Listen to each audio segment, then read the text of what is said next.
पीर महल के 2 गांव ऐसे भी हैं जहां 2-2 शहीद मिट्टी के सुपुर्द किए गए हैं, जिनकी वजह से न सिर्फ वालिदैन बल्कि अहल इलाका भी उनकी शहादतों पर फख्र करते हैं। मजीद देखिए पीर महल से अमीर हमजा की रिपोर्ट में।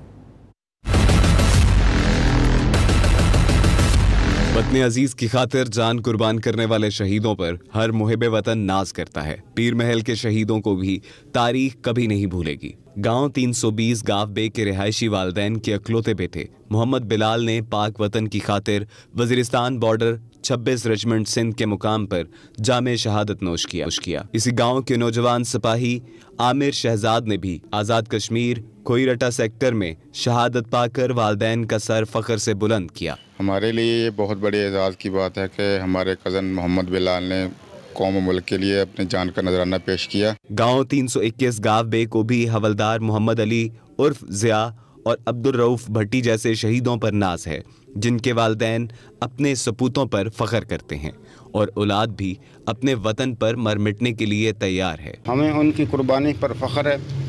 अगर उनकी जगह हमें भी मौका मिले तो हम भी इस मुल्क की खातिर जान कुर्बान करने के लिए तैयार हैं। मेरे वालिद साहब ने इस मुल्क कौम की खातिर अपनी जान का नज़राना पेश किया सन 17 में, और मैं और मेरी फैमिली अगर हमें भी मौका मिला तो हम भी इस मुल्क कौम की खातिर अपनी जान का नज़राना पेश करेंगे। पाकिस्तान पर जान कुर्बान करने वाले खुद तो शहादत के मर्तबे पर फायज होकर अमर हो जाते हैं, लेकिन साथ ही अपने ख़ानदान का सर फ़ख्र से बुलंद भी कर जाते हैं।